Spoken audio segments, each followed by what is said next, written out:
Bonjour à tous et à tous, je suis vraiment très heureuse de vous retrouver aujourd'hui pour une nouvelle émission de La Vérité en marche 10 minutes pour convaincre mon invité aujourd'hui entre une immersion avec les élèves du collège Paul Verlaine de Mézières-les-Metz, la signature du livre d'or de la ville de Metz et enfin une conférence débat au tram est Azouz Begag, ancien ministre de Dominique de Villepin.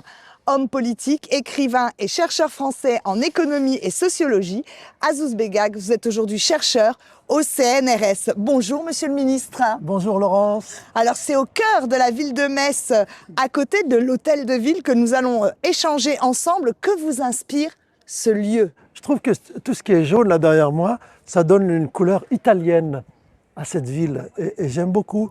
Je trouve aussi que la France a la chance d'avoir la Lorraine et Metz, parce que c'est une ville très différente des autres. Et c'est une chance aussi d'avoir ce fleuve, la Moselle, qui coule en son milieu et qui l'embellit considérablement. Et que vous avez pris le temps, je crois, de visiter un tout petit peu tout à l'heure. Oui, en courant. Hein. En courant. Ah ben vous étiez bien chaussé. Votre histoire, Monsieur le Ministre, est une aventure humaine déconcertante. Vous êtes fils d'un ouvrier agricole algérien, installé non loin de Sétif. Vous passez les 10 premières années de votre vie en France, où vous êtes né, dans le Chaaba, le bidonville de Villeurbanne. Quel souvenir vous conservez de cette période, j'allais dire, d'extrême précarité, voire de misère? Grande misère, mais grande solidarité entre les gens. Voilà, j'aime beaucoup les années 60. J'aurais dû rester d'ailleurs toute ma vie dans les années 60, où il y avait des valeurs, il y avait des migrants qui étaient des ouvriers, qui bossaient dur, mais qui avaient un projet d'avenir. Les uns pour acheter une grande maison, les autres pour retourner dans leur pays. Et je suis né dans cette ambiance où c'était grâce à l'école. L'écoule. L'écoule comme on disait à l'école avec l'accent, l'écoule. Qu'on allait réaliser ce projet de devenir quelqu'un, parce que nos parents étaient analphabètes, ils ne savaient pas lire et écrire, ils ne parlaient même pas français. Et franchement, quand j'étais petit, je me voyais déjà en haut de l'affiche. J'étais sûr que c'était avec l'école que j'allais réussir ma vie, et c'est ce que je fis. D'accord. Alors comment survit-on à cet enfer, vous qui rêviez, si mes sources sont justes, qu'à l'âge de 6 ans de devenir président de la République comme Nasser? C'était un rêve. Oui, c'était un Égyptien, là. Il parlait à la radio, j'entendais sa voix puissante, un peu qui ressemblait à celle de Martin Luther King dans les années 65, 66, et qui était vraiment véhément, et qui avait une classe extraordinaire. Je voyais les photos et je voulais être président parce que je ne savais pas trop quoi faire. C'est bien, je me suis dit, tiens, je vais faire président. Et puis finalement, j'ai été ministre, je suis presque arrivé. Vous étiez pas loin. Ouais, il manquait un échelon. Alors l'exemple de votre père qui travaillait durement à l'usine, est-ce qu'il a été déterminant pour vous inciter à vous orienter vers justement des études supérieures? Non, déjà, à apprendre très vite, à l'âge de 5-6 ans, à parler le français, mieux que les Français, disait-il. C'est comme ça que j'allais être respecté par les indigènes français. Hein. Français. Si je parlais, si j'avais la capacité d'apprendre les compléments d'objets directs, à accorder le plus vite possible et à conjuguer les verbes au passé simple, Laurence. Et franchement, c'est comme ça que j'ai aimé la langue française et que parfois je parlais avec les Français dans un langage qui leur était inaccessible. Et j'ai compris que c'était un butin de guerre, ça, la langue française. Mais vous avez connu le racisme, l'exclusion, mais jamais le découragement, puisqu'on vous retrouve au collège Saint-Exupéry de la Croix-Rousse et surtout dans un modeste appartement, ce qu'on appelait en HLM à l'époque. Est-ce que vous pensiez alors avoir mangé votre pain noir, qu'une fois que vous aviez passé ça, c'était fini? Non, mes parents nous ont dit que jusqu'à la fin de nos vies, on allait en baver. Hein. Parce que les séquelles de la colonisation française en Algérie et de la guerre en Algérie avaient laissé des cicatrices incroyables. Hein. Moi, je suis né traumatisé par ça, pendant la guerre d'Algérie. Okay. Et donc, nos parents nous ont tout simplement dit qu'il fallait bosser plus que les autres. Oui, il fallait être plus. Se bagarrer et jamais lâcher pour pouvoir atteindre un petit objectif. Eux, ils avaient une vie de misérable. Donc, si on passait par l'école et qu'on devenait bon en classe, on allait réussir nos vies, franchement. Tous les jours, quand je me réveille aujourd'hui, j'appelle mon père qui est au paradis et ma mère aussi. Je leur dis, voilà, je fais tout ça pour vous, je suis à Metz aujourd'hui. C'est parce que vous avez tout fait pour que je sois à Metz aujourd'hui. Ils sont fiers de moi.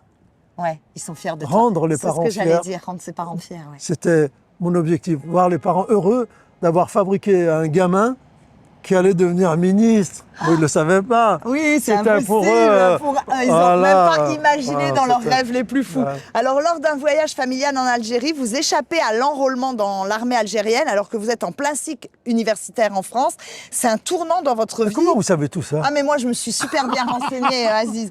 Vous vous sentez alors français tout en renouvelant votre choix pour la nationalité algérienne. C'est paradoxal ça quand même, Aziz. Non, parce que bah, l'acquisition de la nationalité algérienne, c'était une histoire de tendre la main à mes ancêtres, C'est origine. à ma tribu, à mes racines, de ne pas les laisser tomber en leur disant voilà, je suis français maintenant, je parle français, mais je pense toujours à vous parce que je suis là parce que vous avez été là avant moi. Et puis la nationalité française, parce que je suis français, je suis Oui. un Lyonnais pur porc. Pur Ouais. J'adore Il le... n'y avait pas une autre expression possible avec Ah tous non, les comment bouillons dire qu'il y a là-bas. Non, je suis un Jésus de Lyon. Vous connaissez le Jésus de Lyon? Jésus de Lyon. Alors, vous êtes peut-être le petit Jésus de Lyon, Aziz, mais vous êtes aussi docteur en économie à l'université de Lyon. Comment vous rentrez en politique?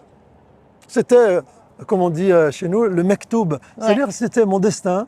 Quand on apprend la langue française et qu'on devient à 20 ans un orateur, eh bien, on est prêt à parler en public, on est prêt à être regardé, observé et choisi par des professionnels de la politique qui nous entendent maîtriser la langue française D'accord. et qui nous demandent, au nom des valeurs que l'on porte, de venir les défendre dans l'arène politique. C'est ce que Dominique de Villepin a fait en Oui, 2004 et Jacques Chirac. Et quand on me dit, bon, maintenant, tu fais le malin, là, avec tes mots, avec tes actions, tes livres, mais viens avec nous dans l'arène, parce que c'est là que ça se passe. Je ne peux pas dire non. Non. Ça fait le peureux. Donc, j'y suis allé. Mais j'étais bien armé, hein, notamment avec la langue française et J'imagine. avec mon besoin de servir et pas d'être servi. Servir, c'est-à-dire, moi j'aime l'égalité des chances, j'aime aider les gens, la solidarité. Et quand on me propose au gouvernement de Alors, faire cela, je dis oui. Alors justement, Dominique de Villepin, qui est alors Premier ministre, crée pour vous un ministère délégué à son côté à l'égalité des chances. Donc c'est pas une exigence de votre part, c'est une revanche sur votre propre destin ou c'est une ouverture inespérée? Non, je suis allé très souvent étudier et enseigner aux États-Unis. Ouais. Là-bas, depuis les années 60, ces histoires de affirmative action, discrimination positive, Ouais. soutien aux minorités, ça existe depuis les années 60, depuis Martin Luther King, Malcolm X.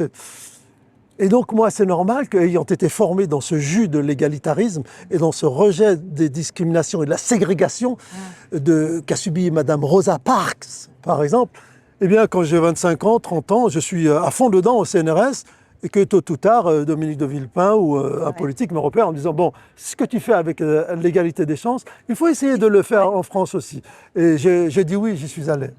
Alors le temps passe déjà très vite, Azouz, on ne peut pas ignorer dans ce parcours votre carrière d'écrivain.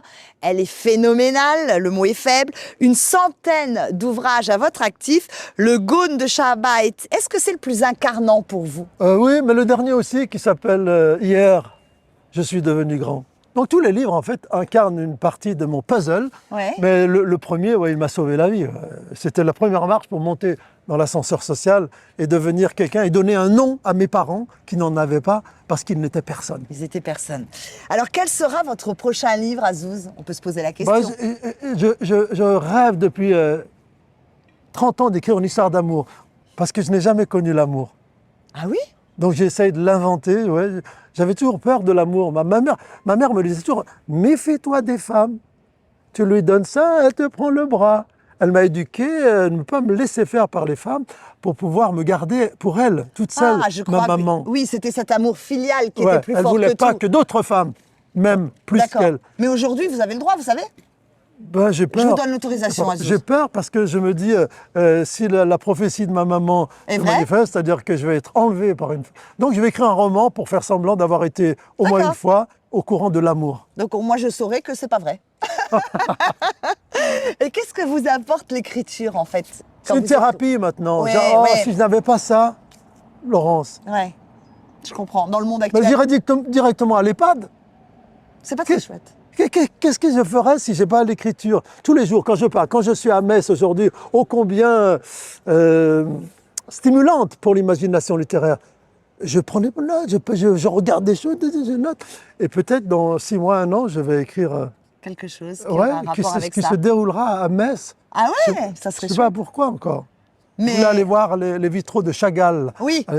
Mais je vais y aller tout de suite après notre interview. D'accord. Alors, est-ce que vous êtes un homme inquiet dans cette société clivante qui broie bien des talents? Est-ce que ça vous inquiète pour l'avenir?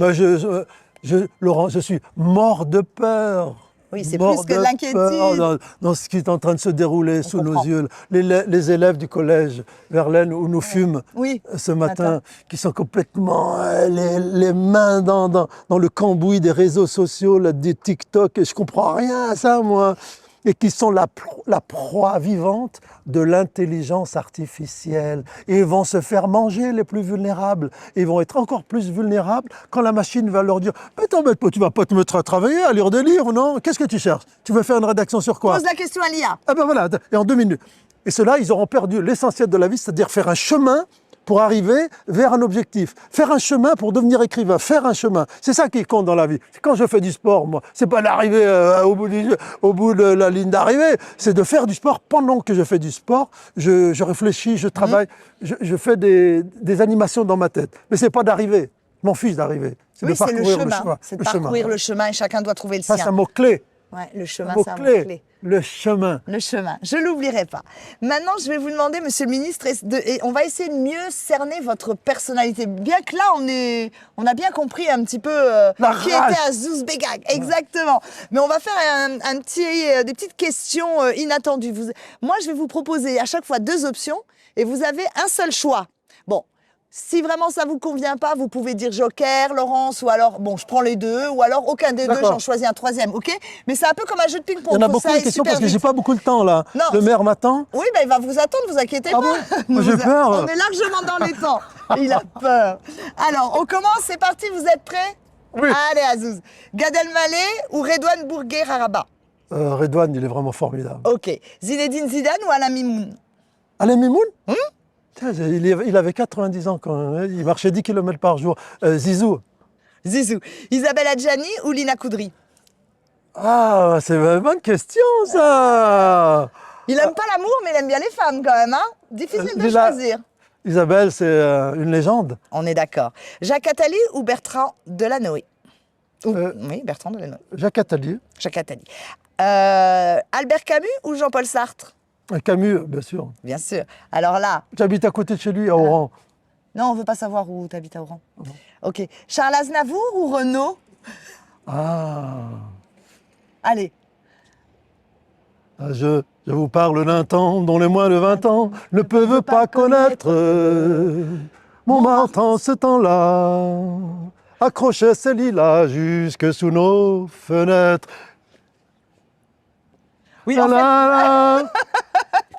On va s'arrêter là, on a bien parce que j'ai pas le temps. T'as pas le temps, oui, t'es attendu. C'est Charles Aznavour. Mer ou montagne? À la mer. Ouais. Que l'on voit danser. Le long des golfes clairs, à des reflets d'argent, la mer. Tu sais qu'on va vraiment être en retard. Football ou basket? Foot. Cinéma ou théâtre? Cinéma. Méchoui ou tagine? Tagine. T'as hésité. C'est une bonne question, ça. Hein, thé à la menthe ou chocolat chaud? thé à la menthe, sans sucre. Ok, c'est bien de préciser. Alors, dans la perspective des présidentielles, Dominique de Villepin ou Édouard Philippe? Villepin, bien sûr. Et pour conclure, Azouz, s'il y a un mot qui vous symbolise, qui porte vos valeurs, vos engagements, un mot qui a du sens pour vous. Ça y est, ouais. Je l'ai. C'est quoi? Alors, je regarde la caméra. Bien sûr. C'est le mot liberté. Toute ma vie, le jour où je suis né, je me suis dit, je veux être un homme libre. Et je le devins. Tu es un homme libre aujourd'hui. Ouais. Azouz, avec cette liberté, moi je ne vais pas te laisser filer quand même parce qu'on a rendez-vous, mais je veux te remercier pour ce moment qu'on a partagé, pour la sincérité des réponses, des questions, pour l'humour aussi, et puis la réussite que tu incarnes aussi pour tous ces jeunes qui des fois baissent les bras aujourd'hui. Et ceux que tu as vus ce matin, et puis tous les autres qui vont nous écouter. Merci pour ce moment. À bientôt, monsieur le ministre. Je vous dis à la semaine prochaine, nouveau lieu, nouvel invité. Et puis d'ici là, prenez bien soin de vous et puis chantez. Hein, c'est bien chanter. Les parois de la vie s'enlissent. Je m'accroche mais je glisse. Longtemps dans la destinée. Mourir d'aimer.